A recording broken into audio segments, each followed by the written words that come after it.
Welcome back for another deep dive. Today, we're tackling the world of self-compassion and healthy relationships. And we're going to be looking at it all through the lens of this really fascinating book I found. Oh, yeah, I read that one. It was really good. It is. It's all about finding love and navigating relationships. Especially when you have... with those insecurities. Yeah, when those insecurities get in the way. So... I was really intrigued by how the book just dives right into like the psychology of it all. Bringing in things like attachment theory and mindfulness. Mindfulness. It even brings in this really cool concept called the Michelangelo phenomenon. Okay, the Michelangelo phenomenon. Now that sounds a lot more exciting than, chipping away at a big block of marble. Right. What's the connection to relationships? Well, it's actually a brilliant analogy. So just like Michelangelo saw, the masterpiece inside that block of raw stone, Right. the right partner can help us to kind of become our best selves. Yeah. They don't try to change us or mold us into something we're not, Oh, that's good. but they encourage us to grow and celebrate our, unique strengths. I like that. So instead of trying to fix each other, Right. it's more about recognizing and nurturing the potential within each other. Yeah. I love that. But, before we get too far ahead of ourselves, the book starts by really emphasizing, the foundation of any healthy relationship. Self-compassion. Oh, absolutely. Especially for those of us who lean towards those insecure attachment styles. Yeah, and the way it's presented, it's not just some vague feel-good concept. The book really delves into the research of Kristen Neff, Okay. who breaks self-compassion down into those three core elements: Okay. self-kindness, common humanity, and mindfulness. So it's a little more than just giving yourself a pep talk in the mirror. Exactly. It's about treating yourself with the same understanding and care that you would offer a close friend Oh, that's cool. who's going through a difficult time. And that common humanity piece is really key here. Yeah. It's about recognizing that we all struggle. We all make mistakes. Yeah. It's part of the human experience. But we're all human. Exactly. Right. It makes a lot of sense. Holding ourselves to some impossible standard of perfection is a recipe for self-criticism, Exactly. not self-compassion. Right. And that's where the mindfulness element comes in. Okay. By paying attention to our thoughts and feelings without judgment, Okay. we can start to untangle those negative patterns that fuel insecurity. One of the things that really stood out to me in the book was the story of Amy. Oh, yeah. She's someone who really struggled with feeling unlovable. But as she starts practicing self-compassion, something amazing happens. Oh, tell me about it. Her story is so powerful. Yeah. Because it illustrates how self-compassion isn't about denying our flaws, Right. but it's about recognizing that we are worthy of love and belonging just as we are. As she learns to comfort herself during those tough moments, she finds the courage to join this hiking club. Yeah. And guess what? What? She actually ends up connecting with a potential partner. Wow. Because of their shared vulnerability. That's great. Wow. Who knew? Right. That just goes to show that when we embrace our authentic selves, flaws, and all, it can lead to deeper, more genuine connections. We attract people who appreciate us for who we truly are, not who we think we should be. So true.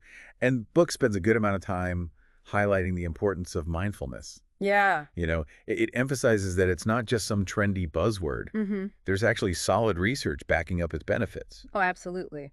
Studies have shown that mindfulness practices can significantly reduce stress, Yes. boost self-awareness, Yeah. and even improve our ability to regulate emotions. I love how the book describes that monkey mind. Oh, yeah. That constant chatter that's happening in our heads. Yeah. And how mindfulness can kind of help us gently bring our awareness back to the present moment. Yeah. Using our breath as an anchor. It's such a powerful tool. Yeah. And the book does a great job of making it feel accessible. Yeah. It even suggests practicing mindfulness during everyday activities like showering or walking. Right. Just to kind of weave it into the fabric of our lives. Well, I love that. Yeah.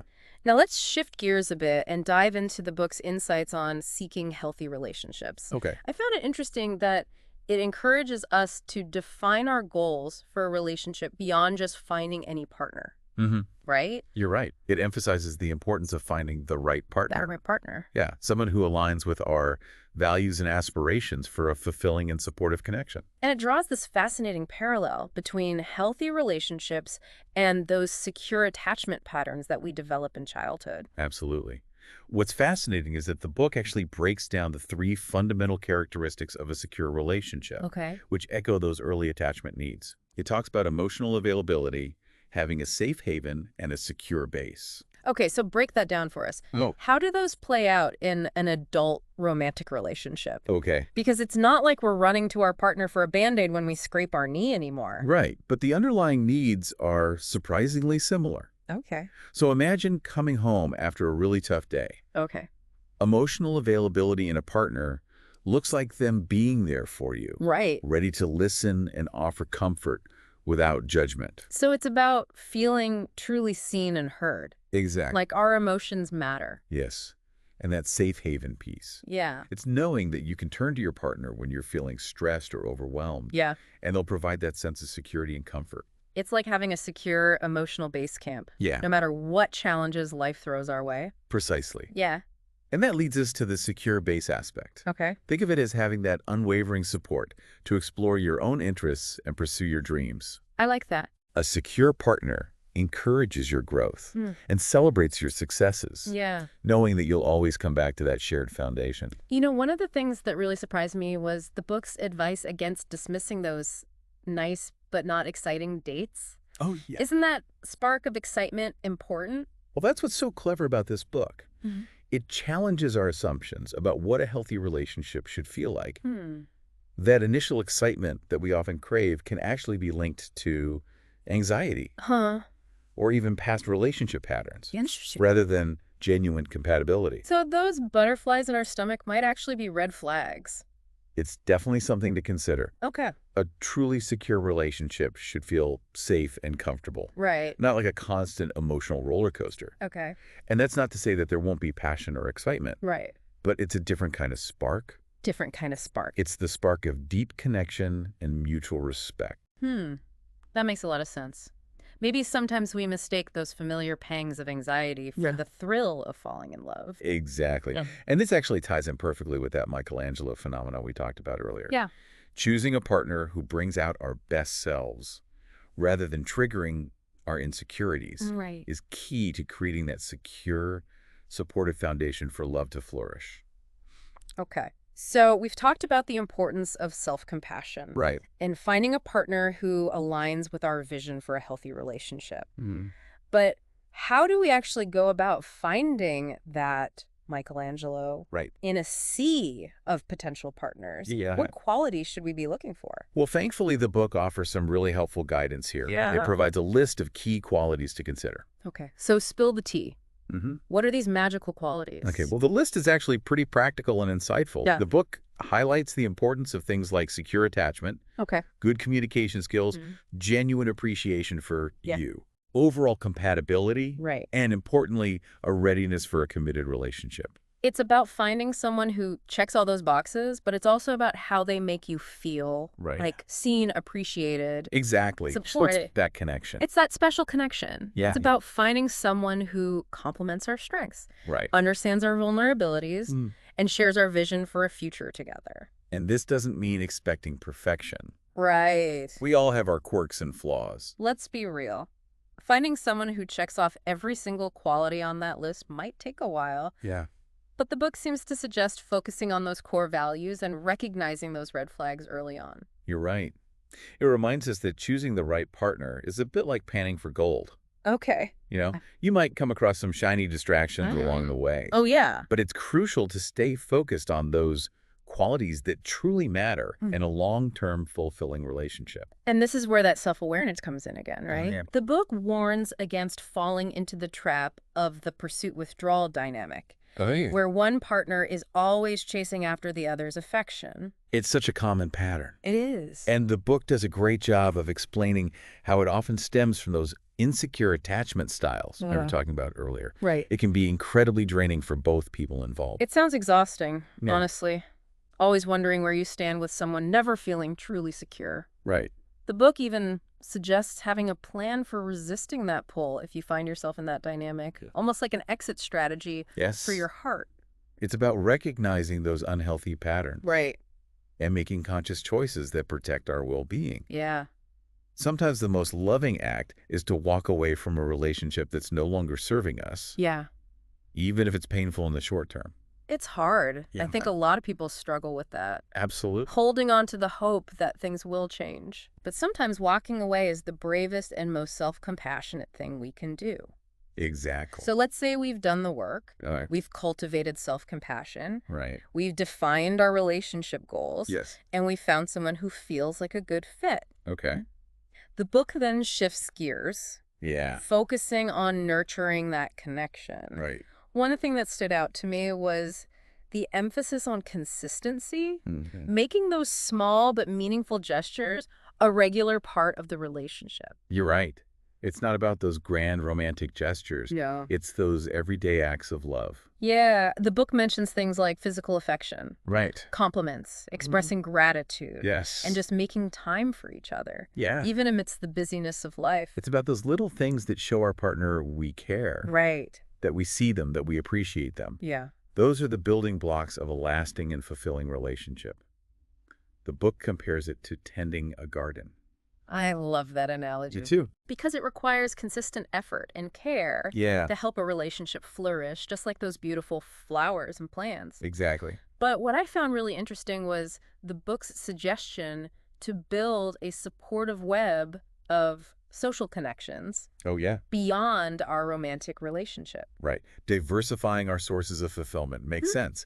It takes the pressure off one person. Totally. To meet all of our needs, and it creates a sense of balance in our lives. Yeah. It's not about replacing our partner. Right. But enriching our overall experience. It's like having a vibrant ecosystem of support. I love that. With our romantic relationship as a central but not the sole source of nourishment. Yes. Now, even in the healthiest of relationships, let's face it, conflict is inevitable. It's going to happen. But how we navigate those disagreements can make all the difference. Absolutely. And thankfully, the book doesn't shy away from this. It doesn't. This is where it gets really practical, offering a roadmap for navigating those tough conversations. One thing that resonated with me was the focus on starting conversations constructively. Or absolutely. Yeah. The book emphasizes using I statements.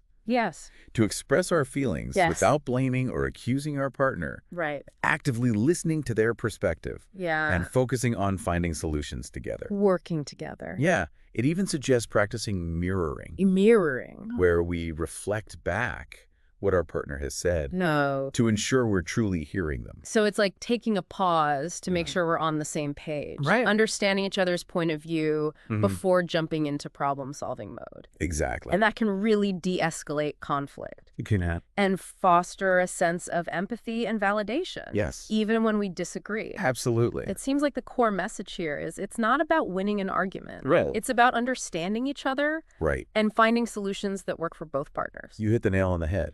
It's about remembering we're on the same team, working together to create a happy and fulfilling relationship. Working together.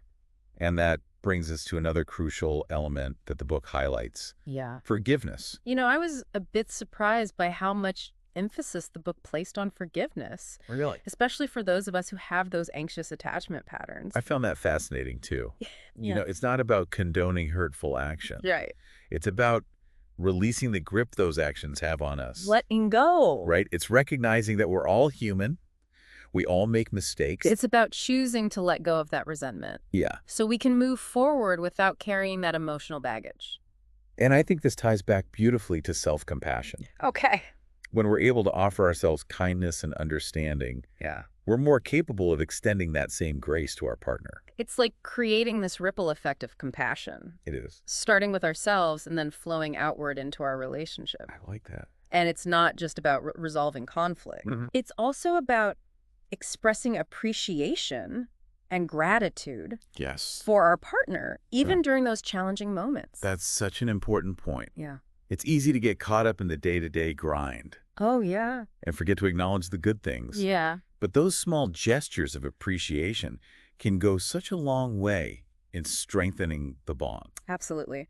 The book actually suggests keeping a gratitude list where we jot down the things that we appreciate about our partner and the relationship. It's like a little reminder of all the good stuff that can help shift our perspective when we're feeling stuck in a negative headspace.